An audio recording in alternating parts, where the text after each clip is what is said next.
안녕하세요. 사연 들으시는 분들 중에서 자식이 있으신 부모님들 참 많으시죠?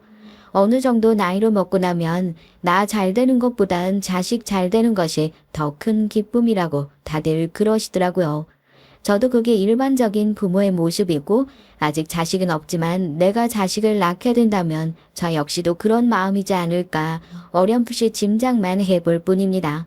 하나밖에 없는 딸 잘 됐으면 좋겠다는 마음으로 어렸을 때부터 무한한 사랑과 투자를 아끼지 않았던 부모님을 보면서 자라왔으니까요. 그런데 세상엔 내 자식이 잘 되는 것을 보면 배가 아픈 말도 안 되는 부모도 있더라고요. 세상에 그런 부모가 어디 있냐고요? 네, 그게 바로 저희 시어머니 얘기예요. 어찌나 욕심이 그득그득한지 내 자식 잘 되는 것보다 나 잘 되는 것만 신경 쓰는 이기적인 모정 때문에 스트레스 받아 죽을 것 같습니다. 남편 힘들게 기르신 거 잘 알고 있어서 남편만큼은 아니지만 나도 효도하며 살자는 마음이 이제는 쏙 사라졌다고나 할까요? 남편만 보면 이 결혼 유지해야 하나 싶다가도 언제 어디서 시어머니가 또 튀어나와 절 열받게 할지 가늠이 안 돼서 이왕 이렇게 일 터진 김에 화끈하게 이혼을 질러버려야 하나 고민스럽기 그지없네요. 저희 남편도 저도 개천 출신이에요.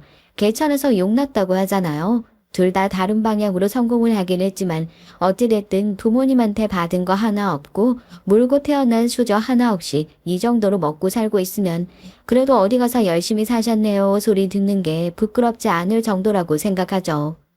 부끄러운 소리는 아니지만 저희 부모님 두 분 다 국민학교까지밖에 못 나오셨어요. 형제 자매가 많아서 먹고 살기 힘들어가지고 두 분 모두 일찌감치 공장 들어가서 일만 죽어라 하셨대요. 가난한 식구들이 발목 잡아 고꾸라질 뻔한 일도 참 많았지만 그래도 옛날엔 지금이랑 다르게 허튼 짓 안 하고 저축만 꼬박꼬박 잘 하더라도 먹고 살 수 있는 정도는 됐었잖아요. 뭐 크게 여유로웠던 건 아니지만 그래도 부모님은 못 갔던 대학 저는 갈 수 있었으니까 그것만 해도 감사하죠. 제가 경영학과를 나왔거든요. 뭐 어디 이름난 명문대를 나오는 건 아닌데 제가 대학 들어간 게 부모님께선 얼마나 기쁘셨는지 정말 아파트 앞에 현수막이라도 걸 기세셨다니까요. 아무리 대학 근처라지만 무슨 월세가 이렇게 비싸. 월세 나가는 돈은 그냥 그대로 다 날아가는 돈인데 이게 무슨 낭비냐고? 차라리 이럴 바엔 그냥 그쪽 아파트라도 하나 사는 게 낫지 원. 쓸데없는데 돈 쓰는 거 제일 싫어하시는 저희 아버지 대학가 월세가 좀 비싼가요? 하나밖에 없는 딸 대학 합격했으니 자취는 시켜야 하는데 월세는 그야말로 생돈 나가는 것 같고 덕분에 좀 허름하긴 하지만 대학이랑 조금 떨어져 있는 구축 아파트에서 자취를 시작하게 됐습니다. 학교 5분 거리에서 자취하면서 늦잠 자고 수업에 꼬박꼬박 나오는 친구들이 그렇게 부러울 수가 없었죠. 9시에 수업이 있는 날이면 새벽같이 일어나서 씻고 준비해서 버스 타고 겨우 지각을 면할 수 있었으니까요. 이때 아버지의 선견 지명이 저한테 얼마나 큰 선물이 될지도 모르고 학교 다닐 땐 그저 투덜투덜 하기만 했었네요. 남편과는 실시로 만나게 됐습니다. 그동안 부모님이랑 함께 살다가 이제 대학 들어가서 자취까지 하게 됐으니까 얼마나 재밌었겠어요. 애들이랑 몰려다니고 술 마시고 하느라 1학년 내내 허송세월 보내고 처참한 성적표 받아들고 나니까 이대로 살다간 죽도 밥도 안 되겠다 정신이 번쩍 들더라고요. 부모님은 그동안 뼈 빠지게 고생해서 딸내미 대학까지 보내놨는데 기대를 저버리는 것 같아 양심에 엄청 찔리기도 하고요. 뒤늦게 취업에 도움된다는 봉사활동이며 동아리 활동이며 부랴부랴 찾아서 하다가 대학 동아리에서 만났던 게 바로 남편이었습니다. 숫기도 없고 애들이랑 어울리지도 않고 접점이라고는 하나 없는데 김버모 저 이름을 어디서 들어봤더라 했거든요. 수석 입학으로 들어와서 학과에서 1등을 한 번도 놓친 적이 없는 모범생 중에 모범생이라고 하더라고요. 김버모? 별명이 백범으로 전화 백범호. 몸이 백대가 아니냐고. 진짜 쟤 같은 애들이 대학에 들어와야 맞는 거지. 조기 졸업한다고 수업도 꽉꽉 채워들어. 수업 끝나면 아르바이트 끝나고 나면 맨날 도서관에 처박혀 있어. 거기다 동아리 활동까지 안 빠지고 나온다니까. 저게 몸이 100개 아니면 가능한 일이냐? 조용하고 차분하지만 누구보다 열심히 사는 사람. 남편은 대학 시절 제 롤 모델이기도 했어요. 공부 못하는 애들이 잘할 수 있는 가장 좋은 방법이 뭔지 아세요? 벤치마킹이요. 쟤처럼만 살면 못해도 중박은 지겠다 해서 그때부터 남편을 졸졸 따라다니기 시작했습니다. 수업 시간에도 꼭 근처 자리에 앉아서 졸릴 때마다 꼿꼿하게 앉아있는 뒷모습 보면서 정신 차리고 도서관 가는 시간 맞춰서 저도 따라가고요. 이제 도서관 문 닫겠다는 경비 아저씨 순찰이 돌 때서야 자리에서 일어나는 모습을 보고 지독한 놈이구나 싶었네요. 황새가 뱁새 쫓아가면 가랑이가 찢어진다고 1학년 때 맨날 친구들이랑 놀이기만 했던 제가 스케줄표만 달달 따라다닌다고 해서 뭐 크게 달라진 게 있었겠어요. 그날도 도서관 따라가서 몇 칸 떨어진 자리에 자리 잡고 앉아가지고 꼬벅꼬벅 졸고 있는데 누가 제 어깨로 툭툭 쳐서 깨우더라고요. 깜짝 놀라서 책상을 퍽 치고 일어나니까 남편이 정말 한심하다는 표정으로 절 쳐다보면서 그러더라고요. 이제 도서관 문 닫을 시간이니까 나가야 한다고요. 잠도 덜 깼는데 주섬주섬 가방 챙겨가지고 저도 얼른 자리에서 일어났네요. 그때가 한 10월 정도였는데 확실히 해가 짧아져서 그런지 밖에 나오니까 가로등 불빛밖에 없고 정말 깜깜하더라고요. 요즘에 대학가에서 여자 혼자 걸어가다가 무슨 사고를 당했느니 어쩌느냐는 괴담 같은 게 돌고 있어서 저도 얼른 뛰어가야겠다고 하고 가방끈을 꽉 붙들고 있는데 남편이 저에게 대뜸 어디 사냐고 물어보는 겁니다. 어디 산다고 하니까 그러냐고 하면서 저랑 발을 맞춰서 걷더라고요. 깜깜해서 위험하니까 자기가 데려다 주겠다고요.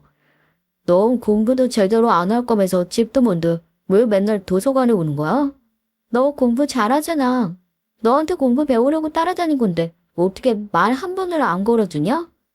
진짜 뭐 이렇게 골 때리는 애가 다 있냐는 표정으로 절 쳐다보는 남편이 아직도 생각나네요.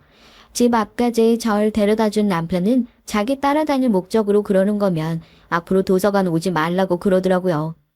고백도 못하고 차인 건가 했는데 네가 저온 공부 배우고 싶어서 그러는 거면 동아리 활동 끝나고 알려줄 테니까 굳이 늦은 시간에 왔다 갔다 하지 말라고 그러더라고요. 그땐 사귈 때도 아니었는데 그때부터 이 사람 내가 생각한 것보다 훨씬 더 괜찮은 사람이구나. 내가 이 사람 놓치면 정말 후회할 수도 있겠구나. 그냥 삐릭 딱 꽂혔다니까요. 빈말은 절대 안 하는 사람이라서 그렇게 동아리 끝나고 나서 남편과의 1대1 과외가 시작됐습니다.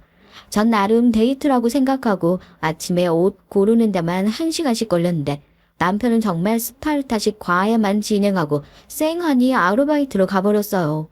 덕분에 저 1학년 때랑 비교도 안 될 정도로 성적은 엄청나게 올랐다니까요. 그래도 그렇게 매주 붙어 있다 보니까 애들이랑 말 한마디 안 섞던 남편도 저랑은 편하게 얘기할 정도로 가까운 사이가 됐고요. 기말고사 성적이 좋으면 소원 하나 들어달라고 유치원 부탁까지 해가면서 그렇게 남편과 연인이 됐습니다. 사귀기만 하면 마냥 좋을 줄 알았는데 정말 바쁘고 힘들게 사는 남편, 연애부터 녹록지가 않았어요. 공부도 해야지, 아르바이트도 해야지, 데이트는 거의 한 달에 한 번 할까 말까 했고 대학생들 흔히 하는 극장 가서 영화 보고 술 마시고 이런 것들 남편 주머니 사정 뻔히 알고 있으니 꿈도 꾸지 않았습니다. 그냥 공원 가서 산책하고 대학가 앞에서 제일 저렴한 식당 가서 밥 사 먹고 하는 게 전부였지만 그때 참 그게 그렇게 행복하더라고요. 그마저도 남편한테 부담 주기 싫어서 매번 제가 계산하려고 그러는 게 내심 미안했었나 봐요. 나 졸업하고 나면 세무사 시험 준비할 거야. 우리 집 진짜 찢어지게 가난해. 엄마 혼자 벌어가지고 나 겨우 대학 등록금까지 만들어 두셨고 그래도 애들한테 뒤처지지 않으려고 아르바이트며 공부며 죽어라 열심히 했어. 내 주제에 지금 연애까지 하는 거 말도 안 되는 사치인 것 같아. 너한테도 못할 짓이고 데이트랍시고 뭐 제대로 해준 것도 한 번 없는데 너도 졸업하고 나면 회사 들어갈 거 아니야. 거기 들어가면 나보다 괜찮은 사람 훨씬 더 많을 거고 그런 사람 만나서 평범하게 연애했으면 좋겠어. 야, 내가 언제 너한테 하루 종일 같이 붙어 있어 달라고 했어? 그냥 시간 날 때 얼굴 보고 같이 밥이나 먹자고. 그게 그렇게 어렵냐? 뭐 회사 들어가면 너보다 괜찮은 사람 훨씬 많으니까 좋은 사람 만나라고? 너 그게 지금 할 소리야? 너 세무사 합격하면 나보다 더 좋은 여자 만나려고 지금 머리 굴리는 거 아니야? 나 절대 못 헤어지니까 그런 줄 알아. 남편 성격이 더럽게 착해요. 집 형편 어려운 것도 뻔히 알고 있고 그래서 남들보다 배로 더 노력하면서 살고 있는 것도 알고 있는데 사기적으로 먼저 땡깡거린 것도 저였고요. 지금도 저한테 미안해서 제 입장 먼저 배려해서 헤어지자는 얘기 꺼내는 것 뻔히 아니까 그래 그럼 그러자 소리가 죽어도 안 나오더라고요. 나는 너 시험 합격할 때까지 절대로 못 헤어진다고. 너 시험 합격하고 나면 정식으로 나한테 프로포즈하고 결혼하자고 그렇게 으름장을 놨다니까요. 남편은 미안해서 그랬던 건지 제 얘기에 감동을 받아서 그랬던 건지 눈물을 찔끔 흘리대요. 그렇게 마음 약한 사람이면서 헤어지자는 소리는 대체 어떻게 했던 건지 싶어요. 조기 졸업을 한 남편은 노량진에서 수험 생활을 시작하고 전 졸업하자마자 회사 생활을 시작했습니다. 제가 마냥 기다리기만 하는 입장이었다면 진작에 헤어졌을지도 모르겠지만 저도 바쁘게 일을 하기 시작하니까 얼추 서로 스케줄이 맞더라고요. 대학교 다닐 때랑 변한 건 없었어요.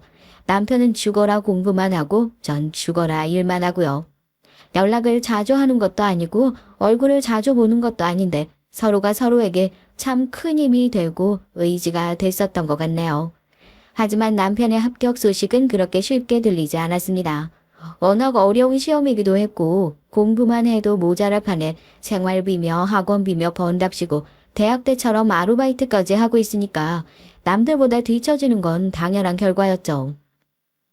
벌써 2년째 시험날 제가 더 긴장해서 하루 종일 책상 밑에 손 모으고 기도하고 있는데 퇴근 시간이 지나고 나면 남편에게 힘없는 목소리로 전화가 오는 것이 참 속상하기만 했습니다. 성실하기도 둘째가라면 서럽고 남들보다 더 많이 노력하는 사람인데 왜 이 사람한테는 그렇게 기회가 잘 찾아오지 않는 건가 하고요. 이제 진짜 포기하는 게 맞나 싶기도 해.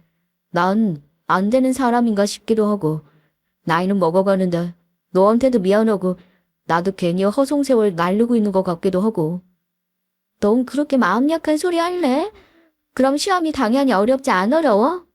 개나 소나 다 붙는 시험이면 왜 뒤에 사자가 붙겠어? 남자가 칼을 뽑았으면 뭐라도 썰어야지. 기운 빠진 남편의 모습을 보는 것이 지쳐갈 무렵 기쁜 소식 하나가 저를 찾아오게 됐습니다. 기다리고 있던 남편의 합격 소식이었냐고요? 아니요, 고대하던 그 소식은 아니었지만 정말 뜬금포인 소식이었죠. 대학생 때부터 쭉 살고 있었던 낡은 구축 아파트에 갑자기 재건축 호재까지 붙으면서 집값이 거의 2배 가까이 뛴 거예요. 거기서 버티고 앉아있으면 2주비에 나중에 새로 지을 신축 아파트 분양권까지 받을 수 있다는 얘기까지 돌고 있는데 아버지가 그러시더라고요. 집값 올랐을 때 얼른 팔고 나오라고요. 차라리 있는 대로 대출 몽땅 끌어받고 아빠가 돈 보태줄 테니까 그 돈으로 신축 아파트 하나 사서 얼른 들어가라고.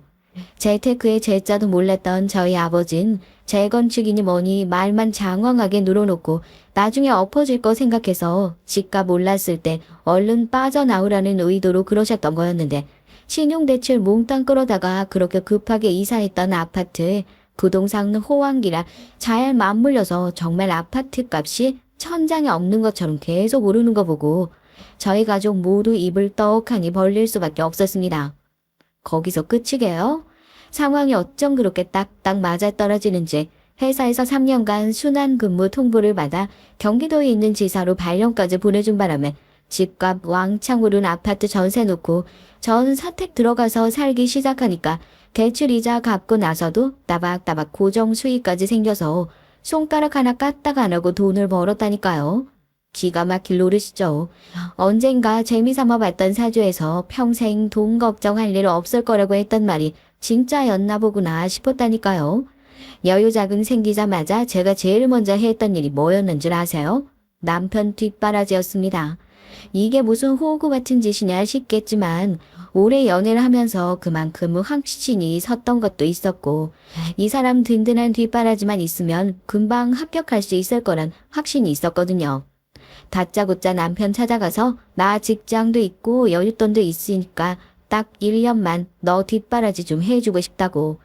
대신 1년 후에 합격하고 그때부터 또 착실하게 1년 동안 돈 모아서 결혼하자고 그러니까 남편은 이게 무슨 똥딴지 같은 소리인가 싶죠. 자기가 어떻게 내 돈을 받냐고 절대로 안 된다고 그러는데 남들 죽어라 공부만 해도 모자란 시간에 언제 돈 벌면서 공부하고 그래서 어느 세월에 합격해서 결혼할 거냐고. 이건 저도 양보 못하니까 미안하면 합격증 들고 와라 엄포를 놨습니다. 제가 한번 고집 부리면 또 못 말리거든요. 제 말이 영 틀린 소리도 아니니 남편도 미안해 죽으려고 하면서 그렇게 제 지원 받아서 그때부터 공부에만 전념하기 시작했어요. 솔직히 왜 안 돌아내요. 결혼도 안 한 남자한테 월세며 학원비며 다 지원해주다가 헌신짝 될지 어떻게 알아요? 그래도 이 사람은 절대 그런 식으로 나 배신할 사람은 아니다 확신 갖고 1년 동안 아무 말도 않고 묵묵히 기다려줬습니다. 결과는 어땠냐고요? 합격자 발표 날 아직 퇴근도 하지 않았는데 남편에게 전화 온 거 보고 아 이제 됐구나 싶어 화장실 들어가 펑펑 울며 전화 받았어요. 내가 너 아니었으면 진짜 어떻게 살았을까 싶어. 내가 뭐라고 이렇게까지. 그동안 진짜 고생 많았다. 앞으로 너 몸 고생이든 마음 고생이든 할 일 없이 내가 평생 노력하면서 살게. 정말 고마워. 나 믿어줘서 정말 고마워. 해낼 줄 알았다고. 당신 아니면 누가 하겠냐고. 그렇게 대성통곡을 하고 수습 떼고 대형 세무법인 들어가 딱 1년 반 걸려 결혼 준비 마쳤네요. 대학 시절부터 벌써 동고동락한 세월이 몇 년인지 인생이 계획대로 착착 맞아 떨어지는 것이 참 감사하기도 하고 정말 밑바닥부터 시작해서 여기까지 올라오는데 들어간 노력을 보상받는 것 같아 행복하기만 했습니다. 그동안 인생이 너무 내 마음대로 흘러오기만 했던 걸까요? 삶이란 것이 어떻게 계획한 대로 착착 맞아 떨어지기만 할 수 있겠어요. 결승점을 목전에 두었다고 생각했죠. 이젠 저희 두 사람을 찾아올 고난이 더는 없을 거라 생각했는데 진짜 기가 막히죠. 결혼 준비하면서부터 남편에 대해 한결같았던 제 마음이 조금씩 삐거덕거리기 시작했습니다. 그것도 남편 때문이 아니라 시댁 때문에요. 대학 때부터 남편이랑 좋은 관계로 잘 만나고 있었던 거 알고 계셨던 부모님은 남편 합격 소식을 제 소식처럼 기뻐하시면서 결혼 허락 받으러 온 남편 꼭 끌어안고 그동안 고생했다 다독이시느라 바빴죠. 그동안 제가 남편 뒷바라지 했던 거 뻔히 알고 계신 시어머니한테 저희 부모님처럼은 아니더라도 적어도 고맙다는 얘기 한마디는 들을 수 있을 거라 잔뜩 기대하며 시댁에 처음 인사를 드리러 갔습니다. 우리 엄마가 혼자서 워낙 고생을 많이 하셔서 좀 유난스러우실 수 있는데 내 말 무슨 말인지 알지? 나이 드신 분들 다 그러시잖아. 혹시라도 당신 입장에선 기분 나쁜 소리 나오더라도 그냥 어른들 하는 소리다 하고 대충 흘려들어. 알겠지? 설마 내가 그런 것도 이해 못하는 사람일까봐? 별 걱정을 다 한다. 어머님이나 나나 고생하면서 당신 뒷바라지 한 건 매 한 가지인데 오히려 공감대 형성도 되고 좋을 것 같은데? 어머님 마음을 내가 제일 잘 이해하지 누가 이해하겠어. 인사 가기도 전에 그런 소리 나올 때부터 알아봤어야 하는데 그때는 뭘 한다고 그렇게 잘난 척을 했었는지 저도 참 웃기는 사람이죠. 뒷바라지 쪽은 내 전문이라고 어머님 마음은 내가 제일 잘한다고 그렇게 유난 떨어가며 인사드리러 갔는데 그렇게 처음 만난 시어머니 복병 중에 복병 강적 중에 강적이었습니다. 어렸을 때부터 성공하면 자기 엄마 호강시켜준다고 효도하겠다고 그렇게 입에 달고 살더니 시험 합격하자마자 무슨 결혼을 한다고. 내가 남편 복만 없는 게 아니라 자식 복도 없나 싶다. 그간 고생은 내가 다 했는데 이제 아들 덕은 네가 다 보게 생겼구나. 들어가자마자 반겨주기는커녕 못마땅한 얼굴로 팔짱 끼고 절 위아래로 훑어보고 들어라는 듯 한숨 푹푹 쉬는 시어머니 보고 1차 당황. 내가 뭐 실수라도 한 건가 싶어서 눈치 보면서 차려둔 밥 모래알처럼 씻고 있으니까 또 한숨 푹 쉬면서 숟가락 칵 내려놓고 하는 소리에 2차 당황. 아, 시어머니 눈엔 내가 같이 고생해서 아재를 세무사 만들어 놓은 귀한 며느리로 보이는 게 아니라 자기 혼자 고생해서 만들어둔 아들 홀라당 채가는 불려시로 보이는구나. 그때 알았죠. 남편도 당황해서 엄마 지금 손님 앞에서 그게 무슨 소리냐고 말을 툭 끊었고요. 이 사람 아니었으면 애초에 나 시험 합격하지도 못했어. 그동안 얼마나 고생하면서 내 뒷바라지를 했는데 고마워하지는 못할 망정 그게 무슨 소리야. 그리고 결혼하면 누가 엄마 거들떠도 안 본다고 했어. 왜 사람 불편하게 말을 그렇게 하고 그래. 벌써부터 지 마누라 편든다고 엄마 말 톡톡 끊어먹는 놈한테 내가 뭘 더 바라니. 됐다. 내가 말린다고 네 뜻대로 안 할 것도 아니고 허락은 뭐하러 받아. 너네 하고 싶은 대로 해. 나는 뭐 더 할 말도 없으니까. 엄님, 그동안 고생하신 거 저도 잘 알고 있어요. 합격하자마자 결혼하는 거 서운하신 마음도 알겠지만 이 사람 한 명한테 효도받는 것보다 저까지 두 명한테 효도받는 게 어머님도 더 좋으시잖아요. 저희 이제 나이도 있고 시험 합격하면 결혼해야겠다. 오래전부터 약속도 했었던 거라 너무 서운하게만 생각하지 마시고 예쁘게 봐주세요. 네? 결혼 준비 중인 예비 신부들, 이제 막 결혼한 새댁들 사이에서 전염병 도는 거 있잖아요. 천사병이요. 저도 말기 중에 말기였습니다. 그 와중에 시어머니 마음 어떻게든 이해해보겠다고 그렇게 처음 인사하러 온 며느리한테 싫은 소리 하는 시댁에다가 어떻게든 예쁘게 보이겠다고 그렇게 살살거리면서 얘기를 했다니까요. 시어머니께서도 그제서야 입술 대빨 나온 거 집어넣대요. 너 처음에 인사 오고 결혼 허락 받을 때만 그렇게 얘기하고 나중에 내가 시어머니한테 효도를 왜 해야 되니 뭐니 어쩌니 그런 소리 하는 거 아니지? 그래도 영 생각이 없는 애는 아닌 것 같아서 다행이기는 하네. 내가 정말로 얘를 얼마나 고생을 하면서 키웠는지 알고. 그리고 나서는 또 신나서 어렸을 때부터 남편이 자기를 닮아 머리가 좋았네. 얘가 나 아니었으면 세무사는 꿈도 못 꿨을 거네. 어쩌면 하면서 거의 1시간 가까이 일전 연설을 늘어놓으시더라고요. 제가 남편이랑 연애만 몇 년인데요. 대학 등록금 내주신 이후엔 아무런 지원도 없이 남편이 뭐든 혼자 생고생한 거 뻔히 다 알고 있는데도 그것도 다 본인 덕이랍니다. 독립심을 키워준 거라나요? 자기 아니었으면 네가 이런 애랑 결혼이나 할 수 있었겠냐고. 그러니까 평생 감사한 마음으로 효도하면서 살아야 한다. 귀에 딱지가 않도록 말씀을 하셨죠. 그때는 뭐에 홀린 것처럼 네네 맞죠 그렇죠 하면서 시어머니 비위 맞추겠다고 열심히 옆에서 맞장구를 쳐드렸습니다. 그래서 그런지 금방 또 기분이 좋아지시긴 했지만 말이에요. 인사하고 나오는데 전 진짜 진이 다 빠져가지고 조수석에서 결혼이 이렇게 힘든 거구나. 묘한 기분에 창밖만 바라보고 있는데 남편도 민망하고 미안한지 엄마가 좀 유난이라고 그래도 당신이 거기서 잘 얘기해줘서 얼마나 고마운지 모르겠다고 제 눈치를 살피더라고요. 마음고생 안 시킨다고 했으면서 이러다 어머님 때문에 결혼하고 나서도 나 내내 마음고생하는 거 아닌가 모르겠다. 결혼하고 나면 당신이 더 잘해야 되는 거 알지?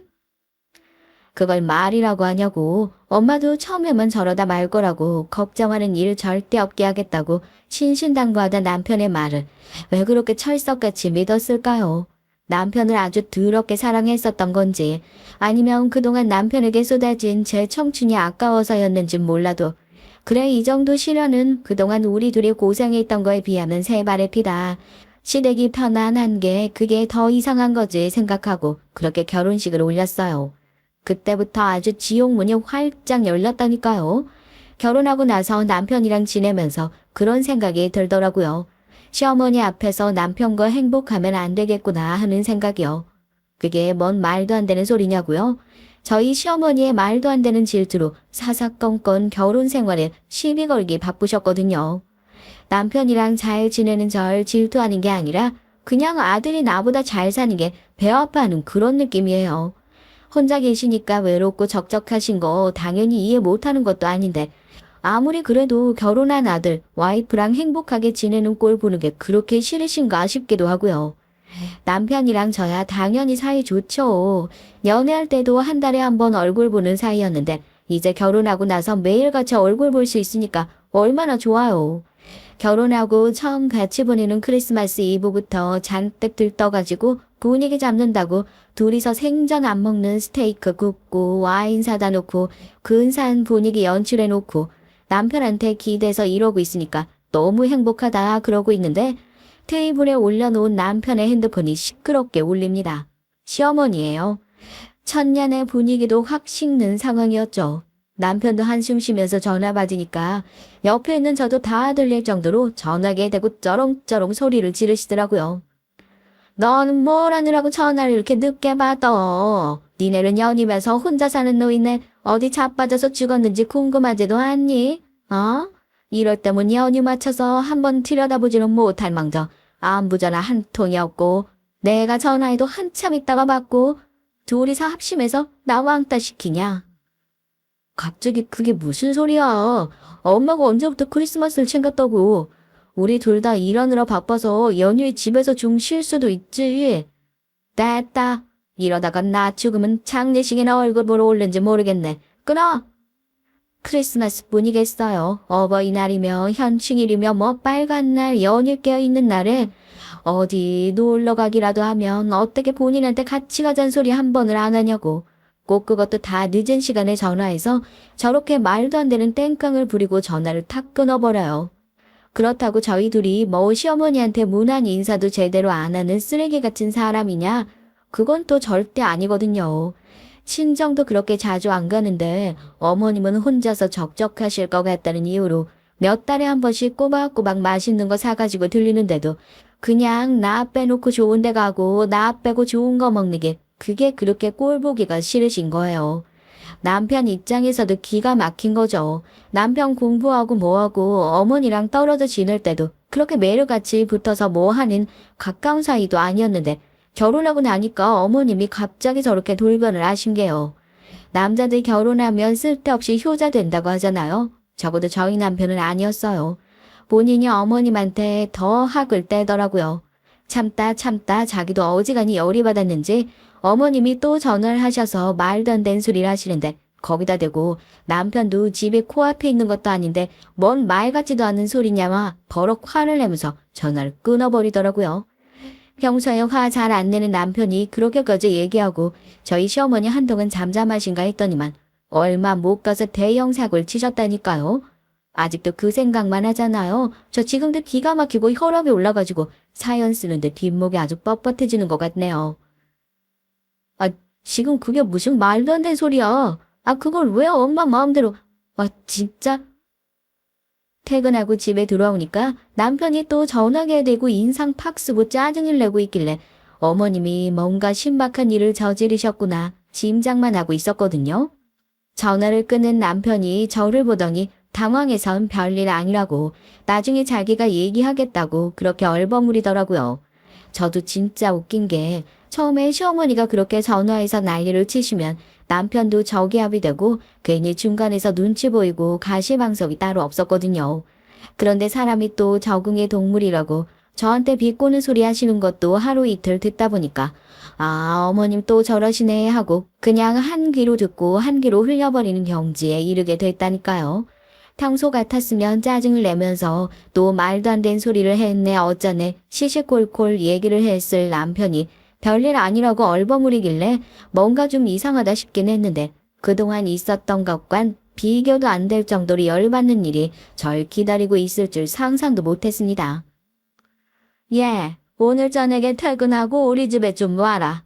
얘기 들었지? 나 이사한 거. 니네가 하도 바쁘다고 뭐하다고 난리를 쳐대길래 내가 니네 귀찮게 안 하려고 별말 안 하고 조용히 이사했어. 퇴근하고 남은 버무랑 둘이 들려라. 알겠니? 네? 어머님 이사라뇨? 그게 무슨 말씀이세요? 어디로 이사를 하셨다고요? 언니 시어머니 이사한 것도 여지껏 모르고 있었어? 너네는 부부끼리 대화라는 거를 안 하냐? 난 니네들 옆 동네로 이사 왔다. 니네가 하도 집이 멀어 못 오니 어쩌니 그런 소리를 하길래 내가 그냥 가까운 데로 이사 왔어. 하여튼 퇴근하고 남은 둘이서 들려서 인사라도 하고 가. 이제 가까운 것도 아니라 못 오니 어쩌니 그런 되도 않는 핑계는 못 대겠네. 아니, 이게 무슨 귀신 신화를 까먹는 소리예요. 며칠 전 남편이 퇴근하고 전화기 붙들고 시어머니랑 입씨름하고 있던 것이 바로 이거였나 봅니다. 저희 시어머니 진짜 정상 아닌 거 맞죠? 저만 그렇게 생각하는 거 절대 아니죠? 남편이 시어머니한테 집 가까운 것도 아닌데 왜 자꾸 오라가라 하냐 벌컥 화를 냈다고 그 소리 듣기 싫어서 저희 옆 동네에 월세방을 얻었다는 겁니다. 저도 그땐 진짜 너무 어이가 없고 화가 치밀어 올라서 바로 남편에게 전화를 걸었어요. 지금 이게 뭐 하는 짓이냐고. 너 어머님 이사 오신 거 알고 있었냐고요. 너무 화가 나면 머리가 핑 도는 거 아세요? 전화 받다가 진심이 혈압이 터지려고 그러는 건지 머리가 어질어질해서 바닥에 한참을 쪼그려 앉아 있었다니까요.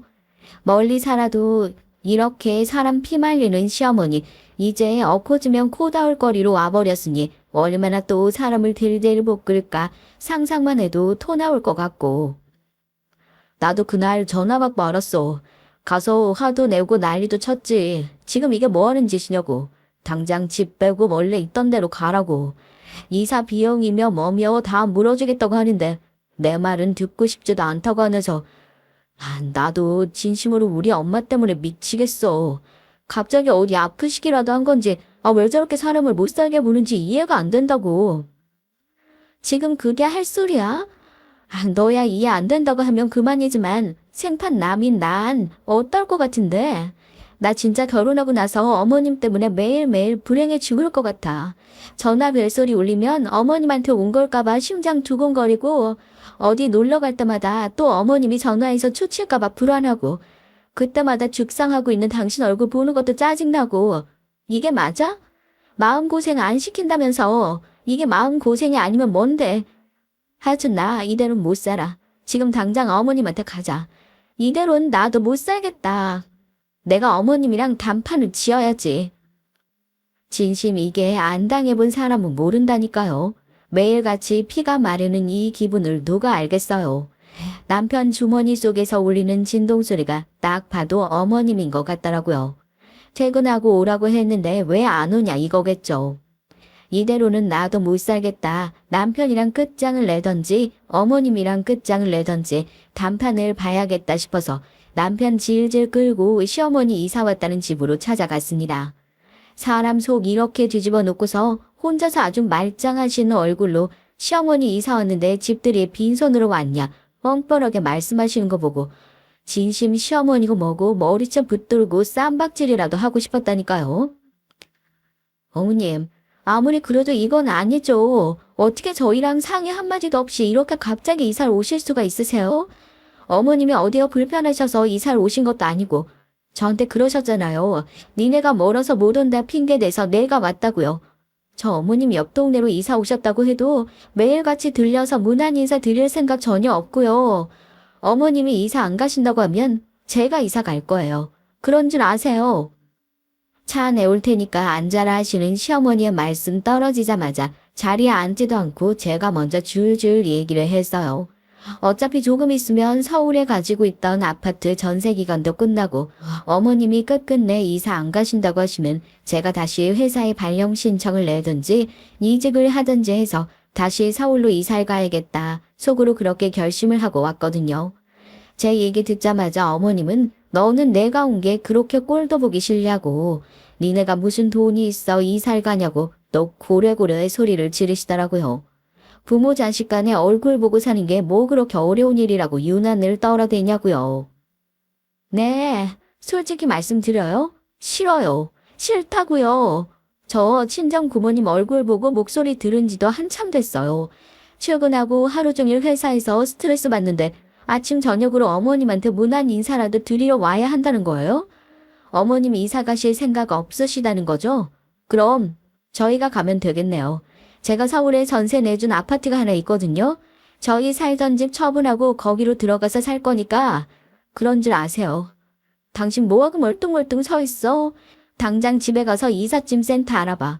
어머님 이사 가실 생각 없으신 것 같으니까 우리가 가야지. 어쩌겠어. 저 시어머니한테 말하는 싸가지 좀 봐. 예, 넌 어떻게 저런 걸 마누라라고 데리고 살고 있어? 어머, 기가 막혀서. 넌 이런 소리 하려고 온 거니? 응? 그동안 저도 많이 참고 살았죠. 뒷목 잡고 뒤로 넘어가는 신용하시는 시어머니 거들떠보지도 않고 남편 손목 붙들고 시어머니 집 문 부서져라 쾅 닫고 나왔습니다. 남편은 입이 10개라도 할 말이 없죠. 집에 오자마자 저한테 무릎 꿇고 그러더라고요. 이사 가자고. 이사 준비는 자기가 다 알아서 하겠다고. 이사 간 집 주소도 어머니한테 안 알려드리겠다고요. 이럴 거면 갈라서자는 말이 목구멍까지 차오르는데 남편은 또 무슨 죄가 있나 싶고 얼굴이 시뻘개져가지고 이마만 쥐어짜듯이 붙들고 있었습니다. 그렇게 안 하면 머리가 진짜 터져버릴 것 같아서요. 긴 말 할 필요 없어. 내일 당장 이삿짐 센터 알아봐. 나도 그냥 한 소리 아니니까 당신 출퇴근은 뭐 어떻게 하든 직장을 옮기든 그건 알아서 하고 나도 이번엔 정말 마지막으로 주는 기회야. 한 번만 더 어머니 문제로 날 실망시키면 그땐 진짜 끝이야. 알겠어? 남편한테도 선전포고했습니다. 그냥 하는 소리가 아니라 진짜 참고 참다가 한 얘기였죠. 남편도 정말 싹싹 빌었어요. 다시는 그런 일 없을 거라고요. 컨디션이 너무 안 좋아서 회사에다가 다음날 휴가 내겠다고 연락하고 겨우 마음 진정시키고 두통약 하나를 먹고 잠들었습니다. 다음날 일어나니까 남편이 아침상 차려놓고 미안하다고 편지까지 써놓고 출근을 했더라고요.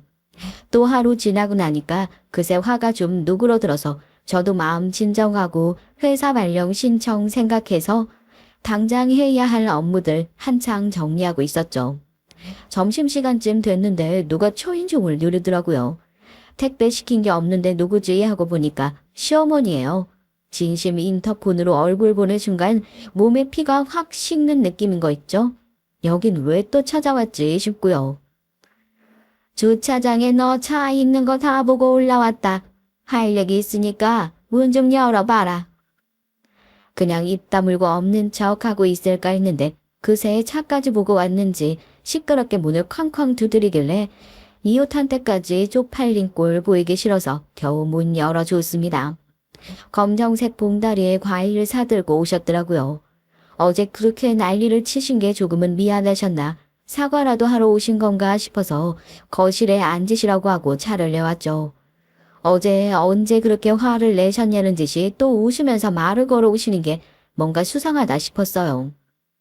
어제는 나도 너도 예민해져 있어서 그렇게 싸울 일도 아니었는데, 아무리 고부 갈등 한다지만 너랑 나랑 사이가 좀 좋았어. 괜히 어제 짐 빼게 한 것 같아서 미안하기도 하고, 그리고 또 하고 싶은 얘기도 있고 해가지고 시간 내서 왔다. 아니에요. 어젠 저도 너무 당황스러웠었어요. 죄송해요. 그래도 어제 드렸던 말씀 다 아니라고는 못하겠어요. 저희 예정대로 이사 준비할 생각이고 혹시라도 마음 돌리려고 오신 거면 그런 얘기는 안 하셨으면 좋겠어요. 혹시라도 어제 얘기를 뒤집어 엎을까 싶어서 제가 먼저 난 싫다 하고 딱 잘라서 얘기를 했죠. 그랬더니 아니라고 본인이 이사 가시겠다고 그럽니다. 솔직히 속으로 그럴 뿐이 아닌데 어쩐 일이야 하고 의아했었거든요. 그런데 그 뒤 얘기를 들으니까 진짜 기가 막혀서요. 내가 곰곰이 생각을 해봤는데 아무래도 신혼부부 거쳐 옮기는 게 그렇게 쉬운 일도 아니고, 응? 너네가 나랑 그렇게 떨어져서 지내고 싶은 게 소원이다 하면 내가 이사를 가는 것이 맞지 않겠어? 네가 어제 서울에 아파트 있다는 소리를 진작에 했으면 내가 그렇게 성을 낼 일도 없었을 텐데. 그러지 말고 그 아파트로 내가 들어가서 살면 되지 않겠어? 너 시집 오기 전에 우리 집 와봐서 알겠지만 내가 얘 키우면서 평생 아파트 한 번은 살아본 적이 없다.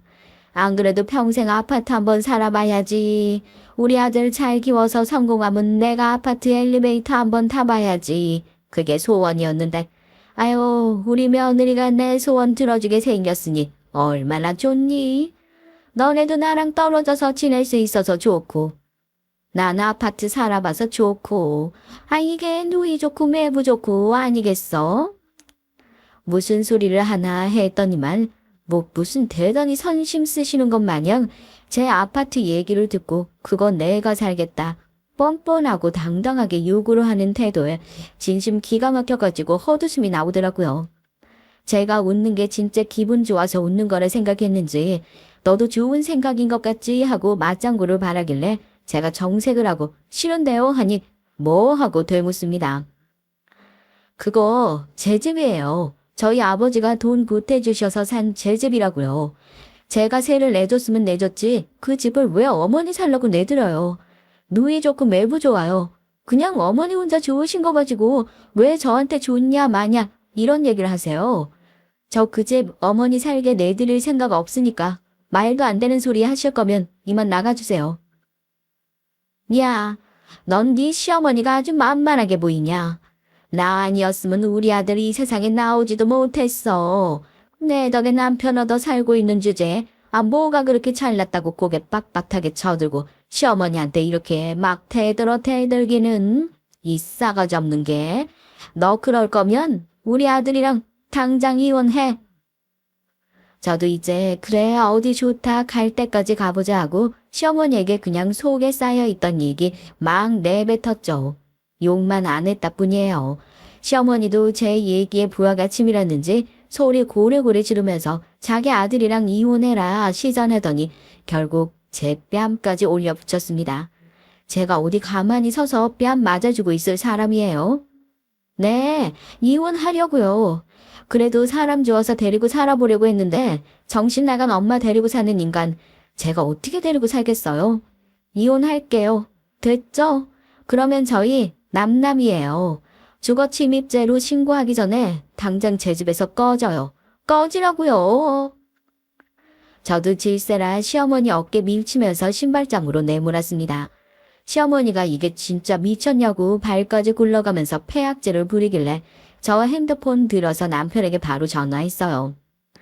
내가 마지막으로 기회 주는 거라고 했지? 지금 니네 엄마가 우리 집 올라와서 내 아파트 살고 싶다고 난리치고 안 된다고 하니까 너랑 이혼하라면서 내 뺨까지 때리더라. 이게 맞니? 내가 이런 꼴 당하면서 살아야 돼?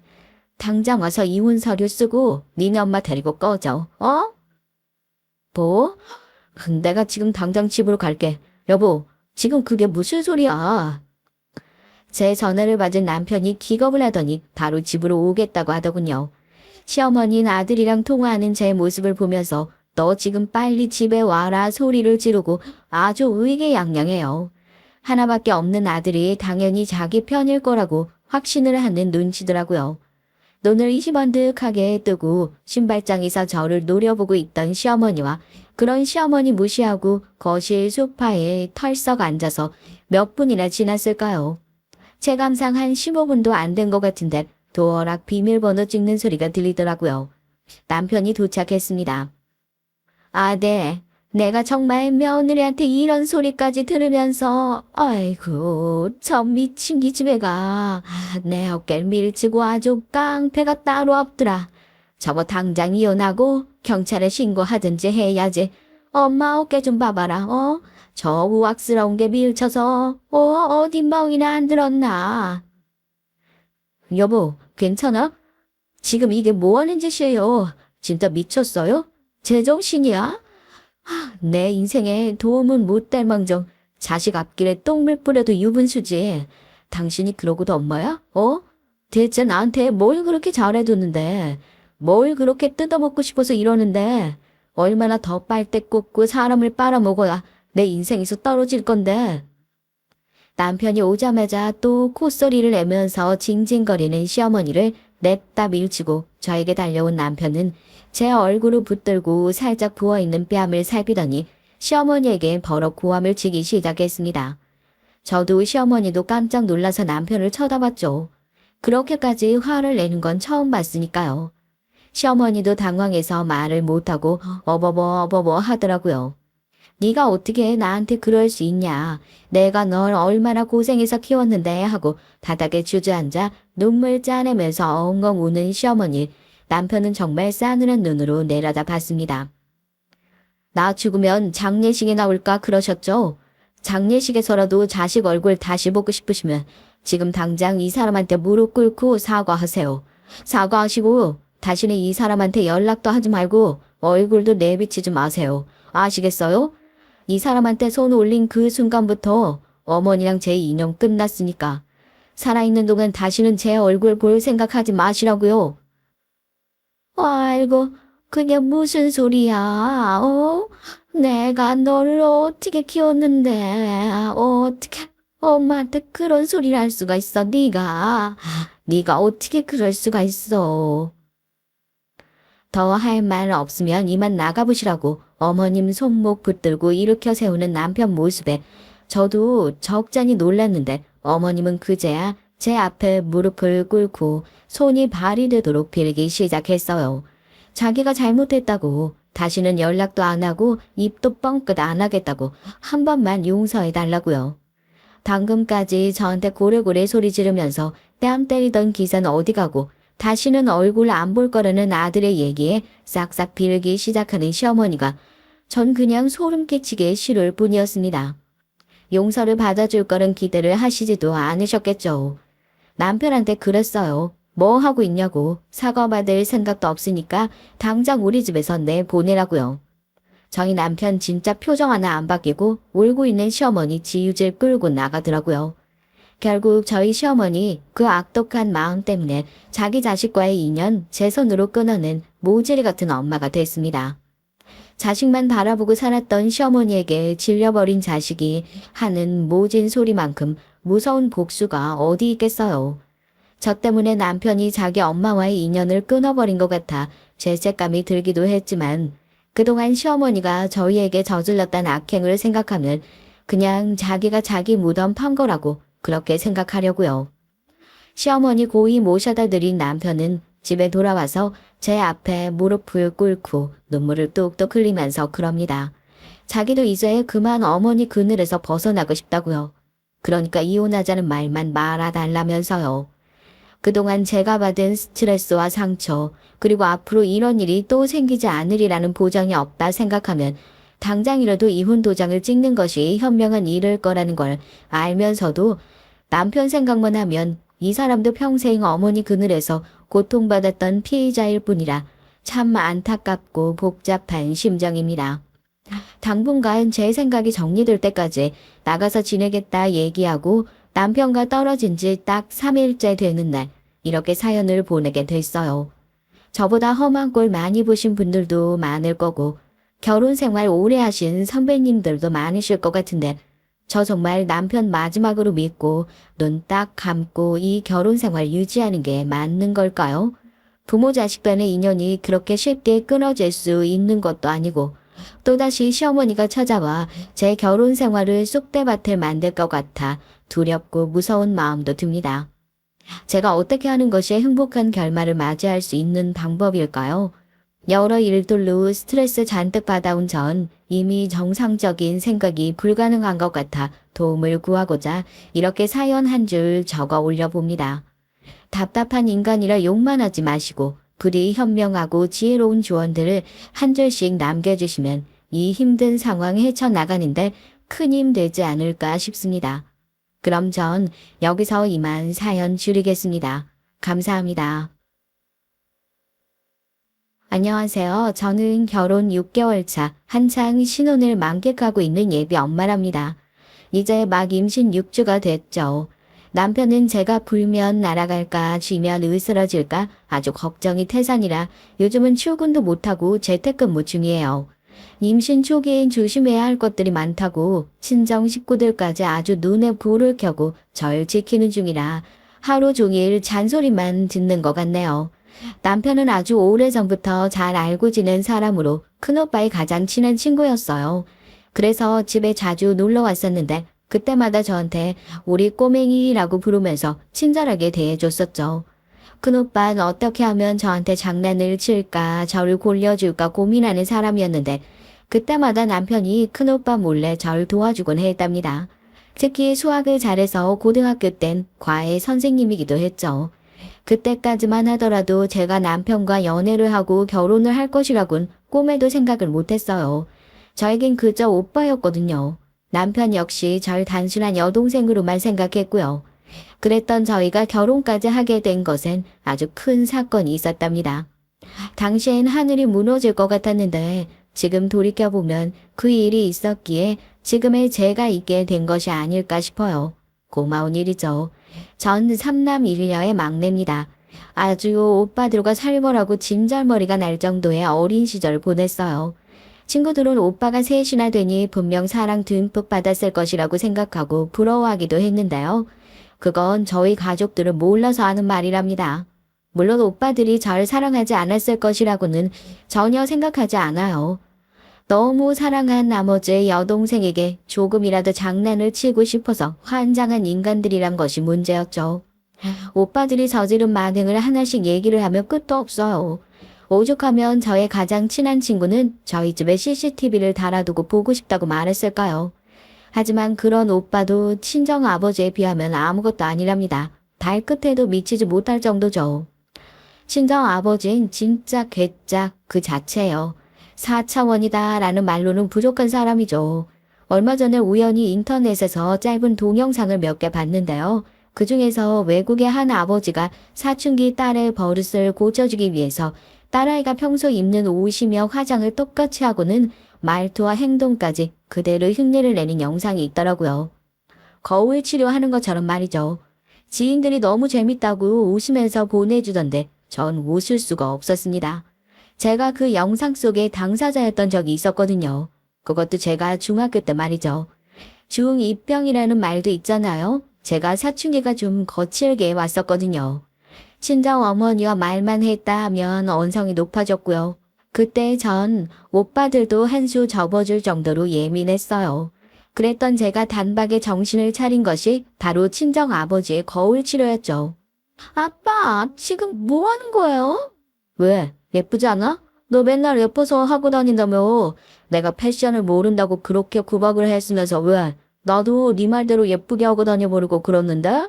아무리 그래도 지금 뭘 입고 계시는지 아세요? 그리고 그 화장품, 그거 전부 제 방에서 가지고 온 거죠? 우리 딸이 하고 다니는 거 더 좋아 보여서 말이지. 립스틱도 발랐는데 어때? 머리부터 발끝까지 저를 흉내내고 있는 친정 아버지의 모습을 보고 있노라면 정말 이제 죽을 것 같더라고요.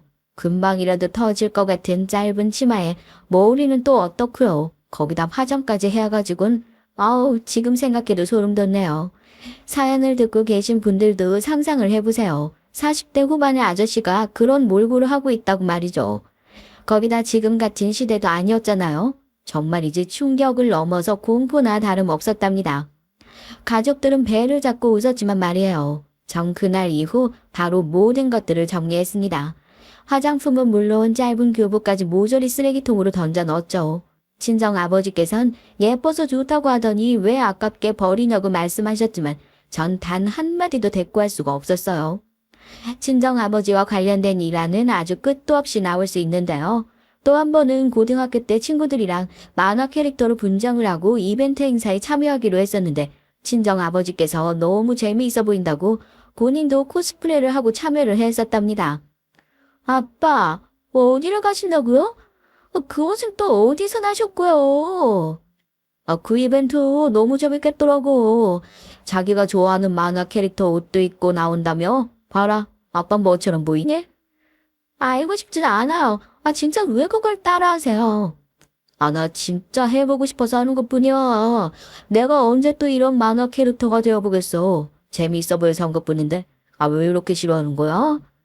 그럼 좋아하겠어요? 어느 고등학생이 아빠랑 같이 코스프레 이벤트에 나가냐고요. 저의 절규에도 친정 아버진 끄떡도 하지 않으셨죠. 결국 전 이벤트 행사에서 친정 아버지를 피해 다녀야만 했고요. 그런데 멀리서 봤지만 진짜 친정 아버지께서 즐거워하시더라고요. 전 저를 골탕 먹이고 싶어 한다고 생각했는데 아니었죠. 심지어 비서 아저씨랑 기사 아저씨까지 함께 아주 신이 나셨더라고요. 그 모습을 보는데 웃어야 할지 울어야 할지 감이 잡히질 않았답니다. 이 정도면 친정 아버지의 괴팍한 행동이 어느 정도였는지 이해가 가시겠죠? 하지만 이런 아버지의 기행이 가끔은 제게 도움이 됐는데요. 2년 전에 그 사건도 친정 아버지가 아니었더라면 제 인생은 송두리째 달라졌을 거예요. 2년 전 친구의 소개로 만나고 있던 남자가 있었습니다. 평범한 직장인이었는데 재밌고 즐거웠죠. 말을 얼마나 잘하는지 함께 있으면 시간 가는 줄 모르겠더라고요. 오죽하면 제가 남자친구에게 북극에 가서도 에어컨을 팔 수 있을 인간이라고 했을까요? 하여튼 제게 웃음을 많이 준 남자친구는 그 전까지 만났던 사람과는 좀 달랐어요. 처음으로 미래라는 것을 그려보기 시작했었거든요. 그래서 프로포즈를 받을 때 전 조금의 망설임도 없이 그렇게 하겠노라고 약속을 했죠. 그리고 바로 남자친구를 부모님께 소개했습니다. 저희 부모님들은 오빠 때도 그랬지만 누굴 데려오든 반대하는 말씀을 꺼내신 적이 한 번도 없어요. 자식들이 좋아서 하는 결혼이라면 무조건 응원한다는 쪽이셨죠. 그런 저희 부모님께선 남자친구를 보고는 묘한 표정을 지으셨어요. 특히 친정 어머니 표정이 이상했죠. 집에 돌아와서도 친정 어머니께선 말없이 무언가를 생각하시더라고요. 그리고는 절 따로 불러서 정말 남자친구와 결혼을 할 생각인지 물어보셨죠. 처음이었습니다. 오빠들 결혼할 때만 하더라도 한박 웃음을 짓던 친정 어머니께서 심각한 얼굴을 하며 제게 확인을 하신다는 것이 신기했어요. 당시에 전 남자친구와의 미래에 확신을 가지고 있었기 때문에 당연하다고 대답했고 어머니께선 그런 저를 뚫어져라 보시더니 알겠다고 하시고는 행복하게 잘 살기만 하면 된다고 말씀하셨죠. 남자친구는 부모님께서 허락해 주셨다는 말에 무척이나 기뻐했고요. 그리고는 당장이라도 결혼을 할 것처럼 굴었어요. 그런데 의외의 곳에서 브레이크가 걸렸습니다. 전혀 생각하지도 못했던 곳에서 말이죠. 그날은 토요일이었어요. 제일 친한 친구가 잔뜩 화가 난 목소리로 전화가 왔더라고요. 그러면서 다짜고짜 제게 남자친구와 헤어졌느냐고 물었죠. 전 영문도 모르고 갑자기 그게 무슨 소리냐고 답했어요. 그랬더니 친구는 왜 남자친구가 자기네 호텔에 와서 선을 보고 있냐고 소리를 높이더라고요. 당연히 전 그럴 리가 없다고 했죠. 남자친구가 급하게 회사에서 연락이 와 출근해야 한다고 해서 그날 함께 전시회를 보러 가기로 했던 것도 취소한 상태였거든요. 친구는 그럼 자기가 보고 있는 상황은 도대체 뭐냐며 제게 사진을 보내주었습니다. 처음 보는 여자와 마주 앉아있는 남자친구의 모습이었어요. 어색한 듯이 미소를 지으며 얘기를 나누는 장면이었어요. 물구나무를 서서 봐도 선을 보는 남녀의 모습이었습니다. 하지만 전 쉽게 인정할 수가 없었어요. 남자친구가 제게 거짓말을 했다는 사실을 믿을 수가 없었거든요. 그래서 거래처 사람일 것이라고 말했지만 속으로는 어느 정도 의심을 하고 있었습니다. 친구는 자신이 똑똑히 들었다고 하면서 여우를 내기 시작했어요. 도대체 이게 무슨 일인가 싶어 직접 자신이 서빙을 나갔다는 말까지 하더라고요. 처음 일을 배울 때를 제외하곤 해본 적 없는 일까지 하면서 두 사람의 얘기를 듣기 위해 가까이 나갔던 친구는 확실하다며 단호하게 말했습니다. 결혼하자고 했다며? 프로포즈까지 했다는 인간이 지금 다른 여자를 만난다는 게 말이나 되는 소리야. 너 당장 여기로 와. 와서 이 새끼 쥐어뜯어 놓든가 하라고. 혼자 못하겠다 싶으면 내가 도와줄 테니까. 그래봤자 너희 호텔에 뭐가 좋다고. 내가 따로 연락해서 얘기할게. 이 상황에서 우리 호텔 이미지 챙겨줄 정신이 어딨다고. 네가 안 하면 내가 하니? 친구는 당장이라도 남자친구의 머리채를 잡을 기세로 얘기를 했지만 전 오히려 담담하게 알아서 해결하겠다고 말했어요. 대신 부모님이나 오빠들에게는 절대 말해서는 안 된다고 하면서요. 그렇게 전화를 끊고 나니까 좀 허탈하더라고요. 프로포즈를 받고 결혼 약속을 한 것이 고작 일주일밖에 되지 않았는데 꿈인가 싶기도 했고요. 그렇게 잠시 소파에 누워있던 전 친구에게서 받은 사진을 고스란히 남자친구에게 전송했습니다. 다른 말은 하나도 하지 않았어요. 얼마나 지났을까? 남자친구로부터 전화가 왔죠. 전 당연히 받지 않았고요. 남자친구도 발등에 불이 떨어졌다는 생각이 들었는지 계속해서 전화를 하더군요. 전 6번째 벨이 울리고 나서야 전화를 받았습니다. 네가 무슨 얘기를 들었는지 모르겠지만 아니야. 자기가 생각하는 것이랑 전혀 달라. 내가 다 설명할 수 있어. 그러니까 제발 좀 만나자. 고작 지금 이 상황에서 할 말이 그것뿐이야? 회사 일에 선을 보는 것도 포함이 되는 줄은 몰랐는데. 거짓말한 건 진짜 미안한데 나도 이런 일이 있을 줄 몰랐어. 아 진짜야. 남자친구는 누나가 소개시켜줄 사람이 있다는 말에 조금도 의심하지 않고 나갔었다고 말했어요. 남자친구의 누나는 결혼해서 1년도 못 살고 이혼을 했었거든요. 남자친구는 그런 누나에게 재혼하고 싶은 사람이 생겨서 그러니 함께 봐달라고 해서 나왔다고 했죠. 그렇게 알고 나갔는데 사실은 선을 보는 자리였다고 아주 열변을 토하며 제게 설명을 하더군요. 남자친구의 설명을 듣는데 있을 법한 얘기라는 생각은 들었죠. 하지만 제일 중요한 사실이 빠져 있었습니다. 왜 형님이 남자친구를 속여가면서까지 선을 보도록 만들었냐는 것이었어요. 형님이 왜 당신을 속여가면서 그런 자리를 만들었는데? 나랑 결혼한다는 소리 아직 집에는 안 했어? 부모님께 나를 소개하고 싶다고 했잖아. 아, 그거 당연히 집에 얘기했지. 그런데 다들 바빠서 좀처럼 시간을 맞추기가 어렵더라고. 누나가 왜 그렇게 나오는지 글쎄 나도 잘 모르겠어. 남자친구는 제 질문에 허둥거리며 대답을 했습니다. 그 말을 듣고 있노라니 이 사람이 숨기는 것이 있구나 싶은 생각이 들었죠. 그렇게 청산유수가 따로 없이 말을 줄줄 하는 사람이 더듬거리며 대답을 한다는 것에서 딱 느낌이 오더라고요. 전 남자친구에게 거짓말하지 말고 솔직하게 얘기를 해달라고 다그쳤습니다. 처음엔 숨기는 것 없다고 부정하던 남자친구는 끈질긴 저의 추궁에 결국 속 시원하게 털어놨어요. 집에서 절 반대한다고 말이죠. 사실 처음 만남을 시작했을 때 우연히 전시회장에서 시부모님을 만난 적이 있었는데요. 그때 엄청 반가워하시던 시어머니와는 다르게 시아버지께서는 절 위아래로 훑어보시고는 혀를 차시더니 누가 봐도 제가 마음에 들지 않는다는 어투로 무슨 일을 하는지 부모님은 계시는지 물어보셨거든요. 충분히 물어볼 수 있는 것들이라 나름 성실하게 답변을 드렸는데 제가 대답을 하면 할수록 못마땅해 하시는 얼굴을 하셨죠. 급기야 나중엔 인사조차 받지 않으시더라고요. 그에 반해 시어머니께서는 조금 과하다 싶을 정도로 호들갑을 떨면서 반갑다고 말씀해 주셨고요. 그 자리를 박차고 나오기엔 상대방에게 예의가 아닌 것 같아서 점심이랑 같이 먹고 헤어졌을 뿐이야.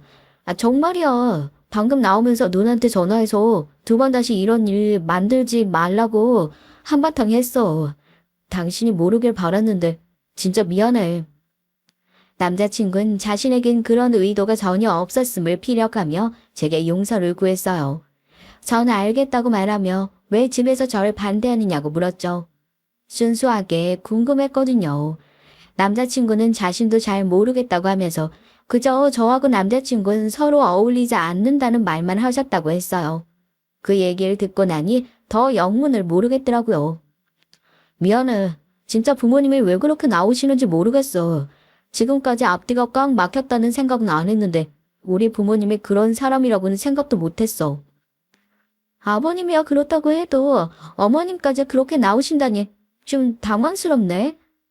내 말이 엄마도 누나도 당신을 그렇게 좋아하면서 언제 결혼할 생각이냐고 나를 다그칠 때는 언제고 이렇게 하루아침에 태도를 싹 바꿔선 진짜 이해할 수가 없어 정말. 남자친구의 말처럼 시어머니와 형님 그리고 저의 사이는 나쁜 편이 아니었습니다. 오히려 좋은 쪽이었죠. 같이 공연도 보러 가고 쇼핑도 다녔었죠. 특히 형님의 경우엔 정말 제가 많이 도와드렸거든요. 형님은 상대방이 바람을 피우는 바람에 급하게 이혼을 결정했다 보니 정말 말 그대로 빈손으로 나왔더라고요. 결혼한다고 일도 그만두었었다는 상황이라 다시 사회생활을 시작하는데 어려움이 많았죠. 전 그런 형님을 도와주고 싶었습니다. 그래서 막내 오빠의 도움을 받아 직장도 소개시켜주고 우울증이 심하게 오는 것 같아 심리치료센터를 추천해주기도 했었고요. 그런데 이렇게 사람이 돌변하니 배신감마저 느껴지더라고요. 남자친구는 가족들과 얘기를 해서 확실하게 하겠다고 큰 소리를 쳤습니다. 썩 믿음직스러운 건 아니었지만 그래도 전 우선 알겠다고 대답하며 상황이 나아지길 기다렸어요. 하지만 제가 원하는 대로 흘러가진 않더라고요. 시어머니와 형님이 회사로 절 찾아오셨거든요. 전 웹툰 관련 일을 하고 있어요. 어릴 땐 직접 그리는 사람이 되고 싶었지만 그런 재능이 제게 전혀 없다는 걸 알고 나선 웹툰과 관련된 일이라도 할 수 있다면 뭐든 다 할 것이라고 생각했고요. 물론 오빠들은 얌전히 친정아버지의 회사에 들어와 일하기를 바라셨지만 전 전혀 관심이 없었답니다. 대신 죽어라 공부해서 지금의 회사에 입사를 했죠. 여담이긴 하지만 친정아버지께선 대리사위로 들어오셔서 회사를 물려받아 지금의 위치까지 올려두신 분이었습니다. 항상 친정아버지께서는 능력도 없으면서 회사에 숟가락 얹을 생각은 절대 하지 말라는 주의였고요. 그래서 퇴임하실 때도 큰오빠만 아니었으면 전문 경영인에게 넘겨줄 생각도 하셨답니다. 시어머니와 형님이 찾아오신 그날은 장시간 회의로 잔뜩 지쳐있는 상태였어요. 갑자기 회사 근처라고 하시면서 시어머니께서 전화가 왔답니다. 당장 카페로 내려오라고 말이죠. 전 저를 계속 피하시던 분이 무슨 바람을 불었나 싶어 바로 내려갔습니다. 시어머니와 형님이 기다리고 있는 곳으로 들어서자 잔뜩 굳은 얼굴에 두 분이 보였어요.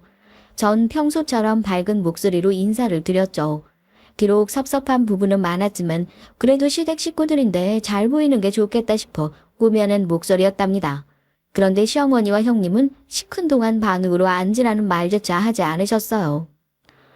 어머님, 형님, 그동안 잘 계셨어요? 미리 연락이라도 해주시지. 그럼 점심이라도 같이 먹을 텐데요. 점심은 먹고 왔다. 같이 먹을 이유가 뭐 있다고. 우리가 한가하게 밥이나 먹자고 여기 왔겠어? 시어머니와 형님은 쌀쌀맞은 목소리로 말하셨어요. 전 뭔가 쎄한 기분이 들어 눈앞에 냉수를 들이키고는 목소리를 가다듬었죠. 속으로는 어떤 상황이 오든 절대 당황하는 모습을 보이지 말자고 스스로에게 말하고 있었고요. 잠시 침묵이 흘렀습니다. 어느 누구도 얘기를 꺼내지 않았어요. 얼마의 시간이 흘렀을까? 시어머니께선 더 이상은 견딜 수 없다는 듯이 빠른 속도로 준비된 말들을 쏟아냈습니다. 어찌나 빠른 속도로 말씀하시는지 듣는 제가 다 숨이 찰 정도였어요. 거기다 그 말씀이라는 것이 한 번도 생각해 본 적이 없는 문제라 전 다짐했던 것과는 다르게 당황하고 말았답니다. 너랑 우리 아들 아무래도 인연이 아닌 것 같으니까 서로 각자 갈 길 가자. 어머니, 갑자기 찾아오셔서 그게 무슨 말씀이세요? 무슨 말이긴 헤어지잔 말이지. 알아들었으면서 왜 모른 척을 해? 아니 헤어지자는 말씀을 대뜸하시는데 그럼 어떻게 가만히 있겠어요. 지난달에 바람 쐬러 가셨을 때만 하더라도 저 같은 며느리가 생겨서 좋다고 하셨잖아요.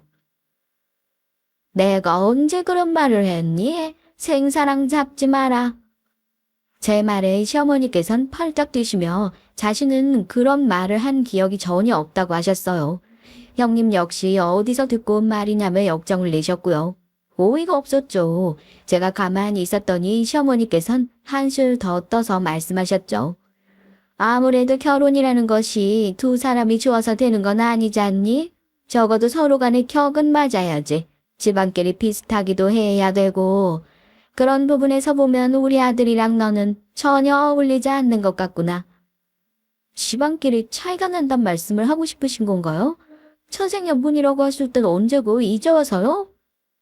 시어머니와 형님은 정색을 하고는 긴 말하지 않겠다고 하시면서 헤어지라고 다그치셨죠. 제가 로맨스 웹툰을 담당하고 있다 보니 작품 속에서 이렇게 직장으로 찾아와 헤어지라고 말하는 경우를 보기는 했지만 실제로 이런 일이 벌어진다는 건 상상도 못했거든요. 그 와중에도 전 역시 웹툰이나 웹소설의 얘기란 현실에 아예 없는 것은 아니란 생각이나 하고 있었답니다. 전 집안 수준을 언급하는 두 사람을 말없이 가만히 보기만 했어요. 집안 수준이라니, 격이라니. 형님과 시어머니께서 과연 우리 집에 관해 알구나 하는 말인가 싶더라고요. 왜 말이 없니? 헤어지라는데 알겠다는 말은 해야 될 거 아니야. 사실 너도 이렇게 한쪽으로 기우는 결혼하면 좋을 거 하나 없다. 우리 아들 하나 보고 시집와서 계속 식구들 눈치만 봐야 할 것 아니야. 지금 제가 만약 포기하지 않는다면 시집살이 시키겠다는 겁을 주시는 건가요? 말 되게 이상하게 하네. 우리가 언제 겁을 줬다 그래? 그리고 양심이 있으면 당연히 눈치 보고 설설 기어해야지. 막말로 길 가는 사람들 붙들고 물어봐. 내 동생이 100번 1000번 아깝다고 할걸? 저도 모르게 튀어나온 비아냥거림에 형님이 바로 발끈하시면서 제게 삿대질을 하더군요. 본인들도 찔리는 게 있는지 얼굴은 붉어진 채로 언성을 높이는 모습이 우습기만 했죠. 전 솔직하게 형님을 바라보며 그간 제가 도와드린 일이 얼만데 이렇게 나오실 줄은 몰랐다고 말했어요. 그리고 선을 봤다는 사실까지 알고 있다고 했죠. 제가 그 사실을 알고 있다는 것까지는 못 들었는지 형님과 시어머니는 입을 떡하니 벌리곤 대꾸를 하지 못하더라고요. 하지만 이내 뻔뻔스럽게 고개를 들고는 절 가로치려는 말투로 거기까지 알면서 헤어지지도 않고 버티느냐고 하더라고요. 전 시원하게 고개를 끄덕이며 알겠다고 하고는 자리에서 일어났습니다. 시어머니와 형님은 헤어지는 거 확실하냐고 물었지만 전 대답도 하지 않고 나와버렸어요. 두 사람이 절 찾아왔었다는 얘기 남자친구에게 하자 자신은 전혀 모르는 일이라고 펄쩍 뛰더군요. 전 남자친구에게 헤어지고 싶다면 확실하게 얘기를 하라고 했어요. 사실 낮에 일이 그리 유쾌하진 않았거든요. 형님과 시어머니 앞에선 말대꾸까지 하면서 강한 척 얘기했지만 속이 말이 아니었습니다. 무엇보다도 집안을 들먹거리며 말씀하시는 것에 화가 치밀어 올랐죠. 그 와중에도 바보같이 전 남자친구와 헤어진다는 걸 상상할 수가 없겠더라고요. 아마 사연을 듣고 계시는 분들은 무슨 저런 머저리가 다 있나 하실 겁니다. 답답하시겠죠. 저 역시도 누군가 이런 얘기를 한다면 가슴을 치면서 당장 그만두라고 했을 것 같거든요. 그런데 당사자가 되니 그게 쉽지 않더라고요. 머리론 이런 상황에선 헤어지는 것이 맞지 않을까 싶으면서도 막상 그 얘기가 입 밖으로 나오진 않더라고요. 전 남자친구에게 가족들이 반대하는 결혼을 이렇게 우리끼리 우긴다고 될 일은 아닌 것 같다고 말했어요. 남자친구는 그게 무슨 소리냐며 자신이 설득할 수 있다고 믿어달라고 했죠. 얼마 전에도 믿어달라고 했지만 결과는 같잖아. 그런데 뭘 또 믿어달라고 해? 회사까지 찾아와서 헤어지라고 말할 정도인데. 그건 정말 미안해. 그렇게 무턱대고 움직이실 줄은 상상도 못했어. 내가 다 알아서 할게. 우리 서로 좋잖아. 같이 있으면 즐겁고 서로 생각도 비슷하고. 우리가 이렇게 좋다는데 부모님 반대 정도야 금방 넘을 수 있어. 남자친구는 과하다 싶을 정도로 단호하게 우리가 결혼을 해야 한다고 말했어요. 마치 눈에 불꽃이 튀는 것 같은 기분이 들었죠. 그걸 의심했어야 하는데 전 그 상황에서 남자친구가 정말 저를 사랑해서 함께하고 싶나 보다 착각을 하고 말았답니다. 그리고 남자친구의 기세에 밀려 알겠다고 대답했죠. 남자친구는 그럼 그 일은 자신에게 맡기고 신혼여행을 어디로 갈지 생각해보자며 화제를 돌렸어요. 그렇게 얘기를 하고 약 일주일이 흘렀죠. 작가님과 미팅을 마치고 회사로 들어오는데 시어머니와 형님께서 회사 로비에 계시더라고요. 절 보자마자 큰 소리로 부르시더군요. 그러더니 빠른 걸음으로 다가오셔선 어디로 갔다가 이제 오느냐며 한참을 기다렸다고 툴툴거리셨습니다. 얼굴이 화끈거렸어요. 함께 갔던 동료에게 양해를 구하고 전 두 사람을 그때 그 카페로 데리고 갔죠. 자리에 앉자마자 뭐가 그렇게 바빠서 얼굴 보기 힘드냐고 한 소리 하시는 시어머니를 보며 전 무슨 일로 여기까지 오셨냐고 물었죠. 물론 또 하실 말씀이 남았냐는 말도 덧붙여서요. 제 말이 끝나기가 무섭게 시어머니께선 예상하지도 못했던 말씀을 꺼내셨습니다. 전 순간 제 귀가 잘못된 건 아닌가 싶었어요. 우리가 생각이 짧았어. 네가 우리한테 얼마나 잘했는지 잊고 큰 실수를 했다. 미안하다. 마음 상한 거 있으면 풀고 없던 일로 하자. 그때도 연락 없이 오셔선 헤어지라고 하시더니 이번엔 뭐예요?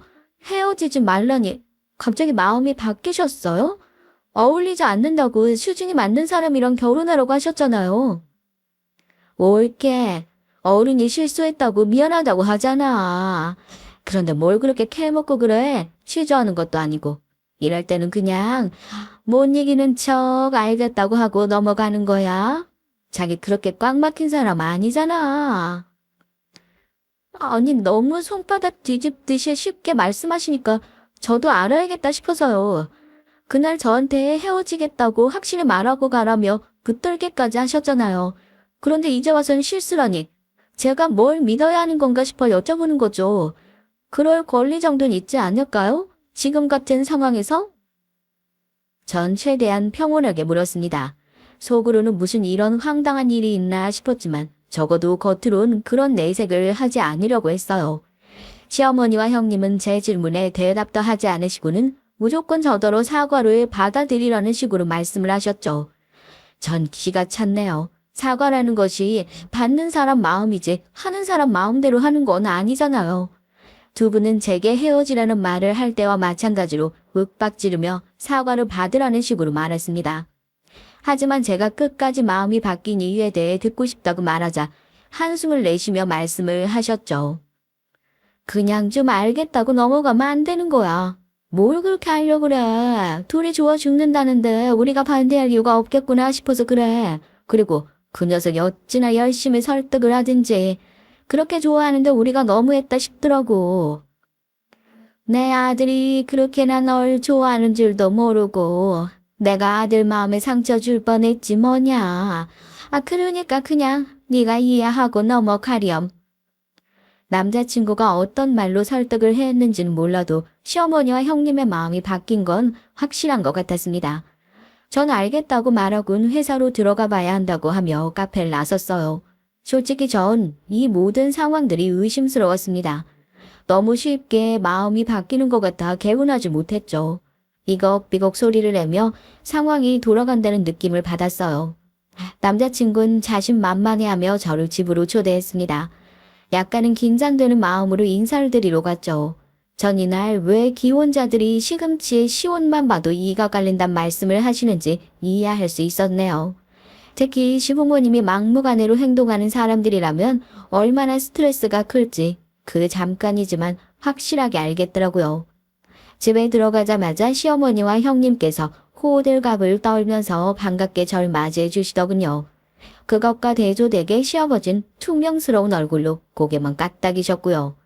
전 빈손으로 가는 건 아니라는 소리를 들어 시아버님이 좋아하신다는 양주와 얼마 전에 여행을 다녀온 사촌에게 받은 스카프를 챙겨갔어요.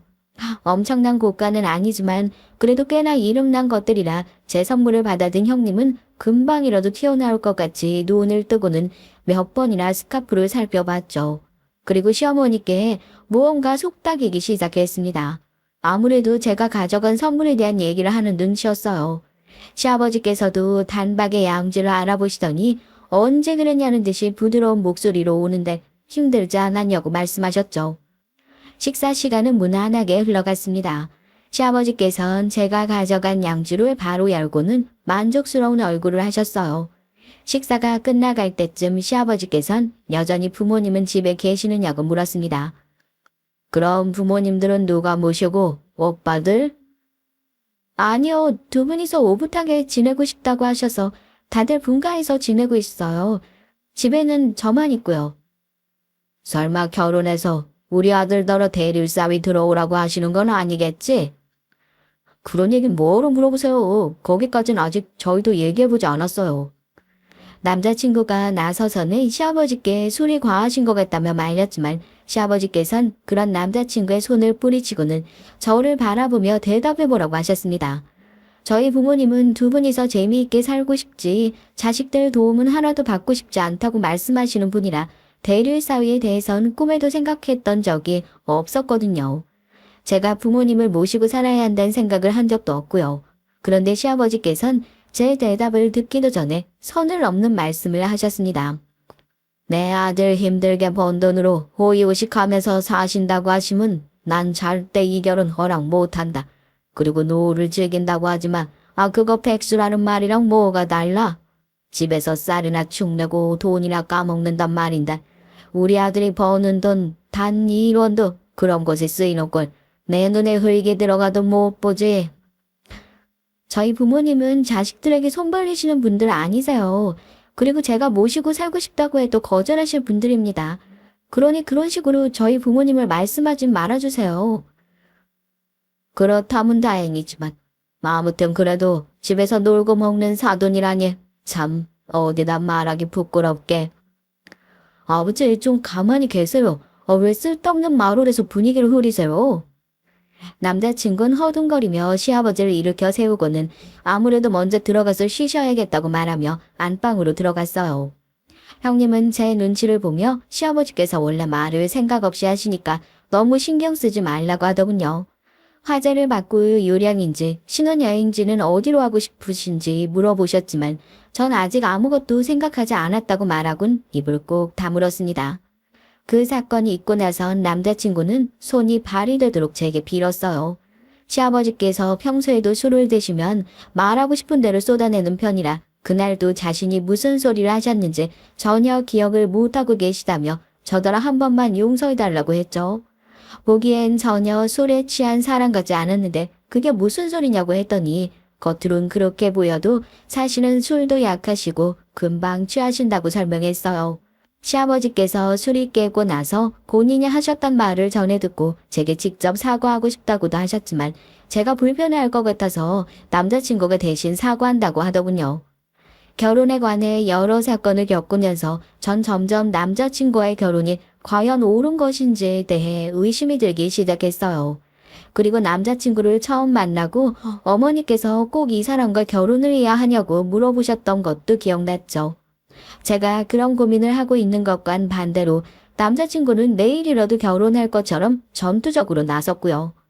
그리고는 저를 보며 메리지 블루가 온 거 아니냐고 했어요. 갑자기 다른 사람과 가족이란 이름으로 묶인다는 게 얼마나 신경 쓰이고 걱정되겠어. 자기 마음 충분히 이해해. 다른 친구들도 다 한번 겪는 일이라고 하더라. 그래도 막상 이 식장에 들어가면 아무 생각 안 날 거야. 그러니까 걱정 말고 나 믿고 결혼 준비하는 거야. 알겠지? 전 남자친구의 말에도 일리는 있다고 생각했습니다. 결혼한 친구들도 메리지 블루 때문에 힘들었다고 하더라고요. 전 결혼을 허락받는 과정에서 정신적으로 힘든 일이 많아서 그런가 보다 하고 떨쳐내려고 했어요. 당시 저희 부모님께선 결혼기념일을 맞아 해외여행을 떠난 상태였고요. 그래서 상견례 날짜를 잡기가 꽤나 힘들었어요. 남자친구는 뭐가 그렇게 조급한지 부모님께서 언제 한국으로 들어오시냐고 하루에도 12번은 물어봤죠. 심지어 빨리 들어오실 수는 없느냐고 하더라고요. 전 기념일을 즐기시는 두 분에게 어떻게 그런 말을 하느냐고 딱 잘라 거절을 했습니다. 두 분이 한국으로 들어오셔서도 이것저것 집안 행사가 겹쳐서 저희의 상견례 날짜는 자꾸만 미뤄지고 있었고요. 그러던 어느 날이었습니다. 남자친구가 회사 근처라고 하면서 점심을 함께 먹자고 하더라고요. 그런 일이야 종종 있었으니까 저는 가볍게 알겠다고 했죠. 식사를 하는데 남자친구가 진지한 얼굴로 묻고 싶은 것이 있다고 했어요. 전 갑자기 무슨 무게를 잡느냐고 놀랐지만 남자친구의 얼굴은 좀처럼 펴지질 않았습니다. 저기요, 그 아버님 말이야. 요즘 뭐 하셔? 아버지? 워낙 동해번쩍 서해번쩍 하시는 분이라 잘 몰라. 퇴직하시고 자기 하고 싶은 일 하면서 즐겁게 살겠다고 하셔서 우리 가족 누구도 묻지 않거든? 왜? 나 아버님을 본 것 같아서 말이야. 남자친구는 정말 우연이었다고 하면서 친정 아버지에 관한 얘기를 꺼내더라고요. 얘기를 듣는데 저도 충격을 받을 정도였으니 남자친구는 오죽했겠어요. 회사 동료들이랑 택시를 탔는데 아버님께서 운전을 하고 계시잖아. 날 못 알아보신 건지 아니면 모른 척을 해주신 건지 모르겠는데 택시를 몰고 계셨다니까. 앞에 기사 면허로 보니까 확실히 자기 아버지 성함이었어. 자기 알고 있었어? 정말? 아버지가 택시를 운전하신다고? 남자친구는 어떻게 자식이 돼서 그런 걸 모를 수 있느냐고 했지만 친정 아버지라면 충분히 그럴 수 있거든요. 전 알아보겠다고 말하곤 회사로 들어왔어요. 그리고 바로 친정 어머니에게 전화를 걸어 자초지종을 물었죠. 친정 어머니께서는 대수롭지 않게 그렇다고 하시더라고요. 전 퇴직하고 하고 싶은 일 하시면서 쉰다고 하셨던 분이 택시는 뭐냐고 물었어요. 너희 아버지 어렸을 적 꿈이 뭔지 알아? 택시 운전사야. 나 만나서 결혼해서 우리 집안으로 들어오지 않았으면 평생 택시 몰면서 다니셨을 분이라고. 너도 알잖니? 얼마나 운전 좋아하셨는지 기억 안 나? 아니 아무리 그래도 택시 운전이라니. 미리 말이라도 해 주시는가. 얼마나 놀랐는지 알아요? 친정어머니께선 친정아버지가 원해서 하시는 일인데 놀랄 게 뭐가 있냐며 웃으셨죠. 사실 친정아버지의 운전 사랑은 유명했거든요. 한 번은 자기가 너무 운전이 하고 싶다며 비서 아저씨들이랑 박기사 아저씨를 집까지 데려다주고 오신 적도 있었고요. 아무리 그래도 택시를 운전하실 것이라곤 상상도 못했는데 전 친정아버지를 누가 말리겠냐고 한숨을 내쉬었습니다. 그런데 이 일이 바로 저의 파혼의 시발점이 될 것이라곤 아무도 생각하지 못했죠. 상견례 전날 친정아버지께선 제게 상견례에 조금 늦을 수도 있다고 말씀하셨어요. 약속 시간을 칼같이 지키는 분이 의외다 싶었죠. 친정아버지께선 섭섭해하는 저를 보며 무슨 일이 있더라도 제가 행복해지는 방법만 생각하고 있다고 하셨어요. 전 친정아버지께 왜 그런 말씀을 하시느냐고 물었지만 아버지는 웃기만 하셨죠. 상견례 날 일찍 도착한 친정어머니와 전 미리 예약해둔 룸으로 들어갔습니다. 아직 남자친구는 오지 않았더군요. 친정어머니와 이런저런 얘기를 하는데 시끄러운 소리와 함께 남자친구가 들어왔어요. 그 뒤로 시아버지와 시어머니의 모습도 보였고요. 그런데 두 분의 얼굴이 좀 이상하더라고요. 짜증이 잔뜩 난 얼굴이라고 할까요? 전 오다가 무슨 사고라도 있었나 싶어 남자친구에게 물었지만 남자친구는 별일 아니라고 말하면서 모른 척 하라고 하더라고요. 곧 음식이 나오고 대뜸 시아버지께서 제게 친정아버지가 어디 가셨느냐고 물어보셨습니다. 조금 늦으신다고 연락이 와서요. 죄송합니다. 이런 분이 아니신데 오늘 무척 중요한 일이 있어서 어쩔 수가 없다고 하셨어요. 중요한 일? 지금 사돈과 마주하는 자리보다 중요한 일은 뭐가 있다고? 하긴 남의 돈 버는 일이 쉽지는 않겠지. 아무리 그래도 우리 집안을 무시하는 것도 아니고 이게 뭐야 도대체. 곧 오신다고 하셨으니까 조금만 기다려주세요. 정말 죄송합니다. 됐다. 아무리 생각해도 우리 아들이 아까워서 안 되겠어. 없던 일로 합시다. 시아버지께서는 처음부터 제가 마음에 들지 않았다며 자리에서 벌떡 일어나시더니 나가버리셨어요. 시어머니께서도 오늘은 날이 아닌 것 같다고 하시고서는 나가버리셨고요. 남자친구는 갑자기 다들 왜 이러시냐며 허둥거리면서 따라 나가더군요. 당황스러움을 넘어 황당하게까지 한 상황에서 전 친정어머니를 바라봤죠. 의외로 친정어머니께선 무척이나 침착한 얼굴로 저더러 따라 나가보라고 하시더라고요. 정말 죄송하다고 말씀을 드리고 나갔죠. 가게 입구에서 남자친구와 시부모님이 실랑이를 벌이고 있었습니다. 남자친구는 얘기가 다 끝난 문제를 가지고 왜 이렇게 하시냐며 소리를 높였고 시아버님은 아무리 자신이 지금 이 꼴을 하고 있어도 절대 받아들일 수 없다고 하셨어요. 그때였습니다. 가게 앞으로 롤스로이스 한 대가 미끄러지듯이 들어왔어요. 친정아버지셨죠.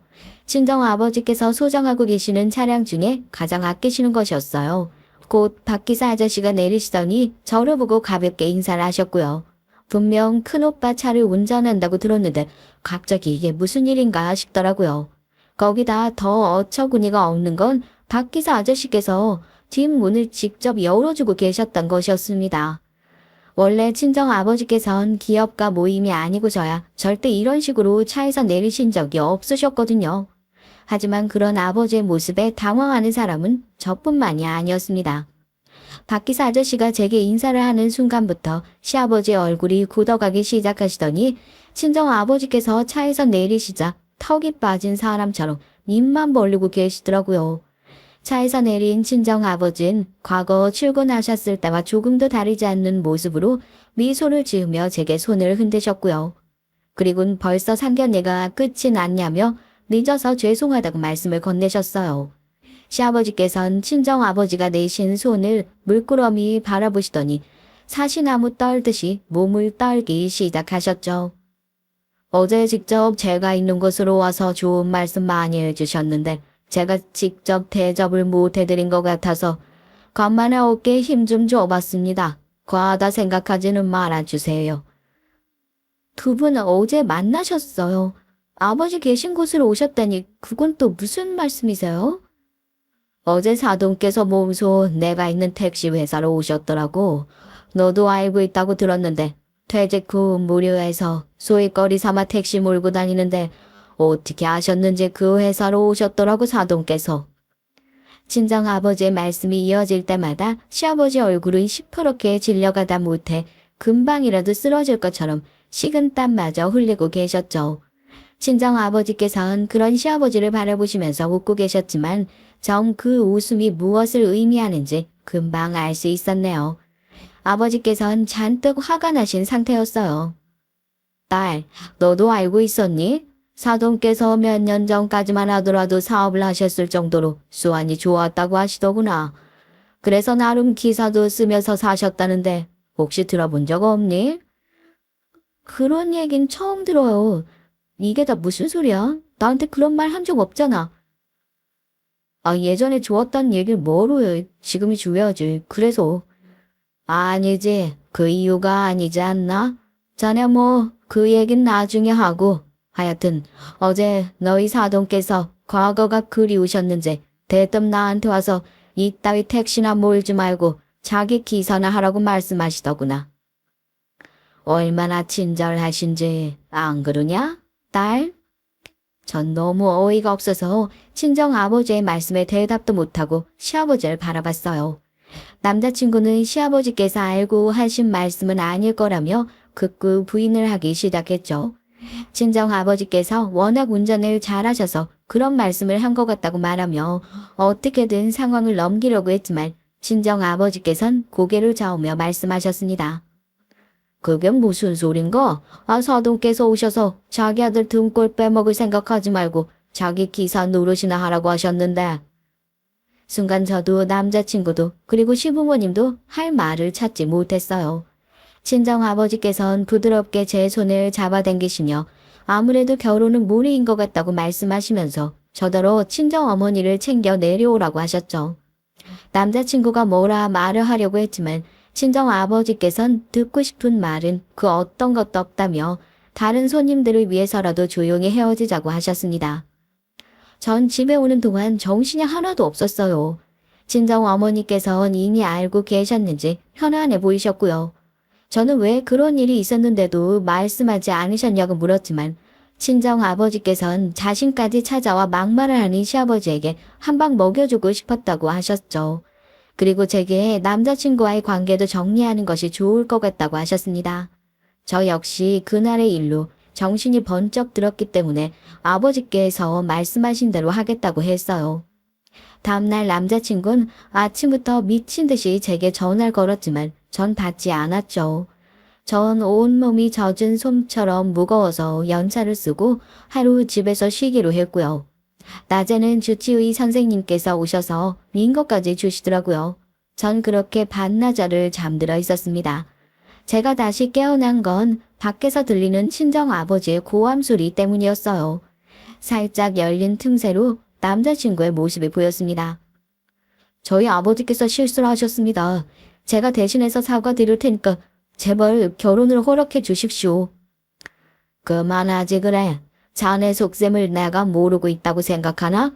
자네가 내 딸 뒤에서 무슨 짓을 저지르고 있는지, 자네가 왜 우리 딸이랑 결혼을 하고 싶어 하는지, 자네 부모님이 가지고 있는 빚은 물론이고 자네가 도박으로 생긴 빚까지 그 모든 빚을 청산하고 싶어서 딸아이와 결혼하려는 속셈 모를 줄 아느냐고.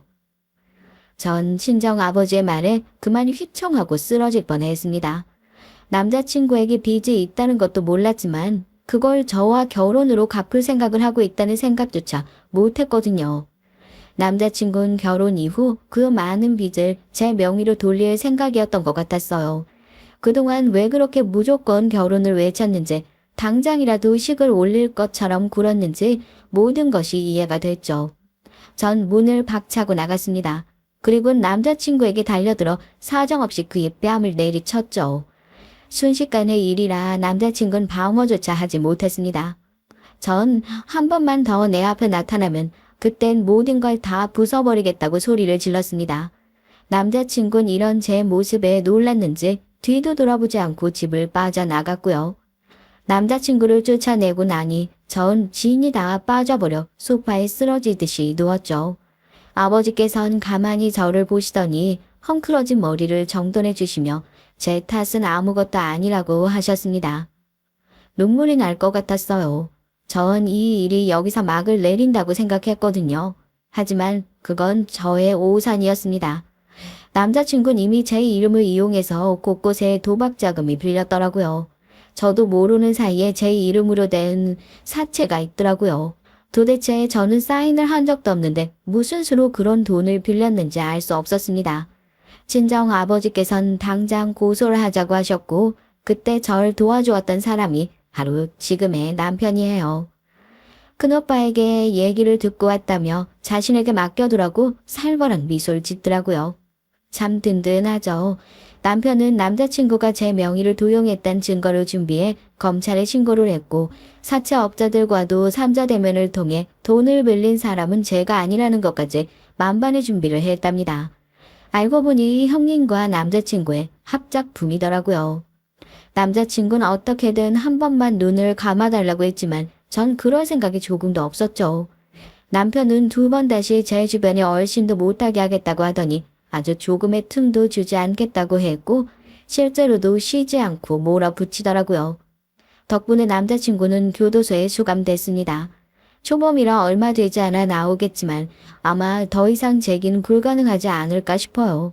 사채업자들이 아주 이를 갈며 기다리고 있거든요. 다른 가족들이 어떻게 되었는지 모르겠습니다. 남편이 똥 밟았다 생각하고 기억에서 치워버리라고 조언을 해줬거든요.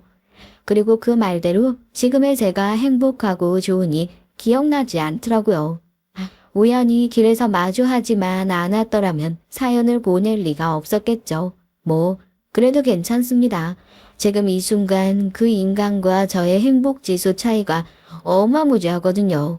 마지막까지 제 얘기 들어주셔서 정말 감사합니다.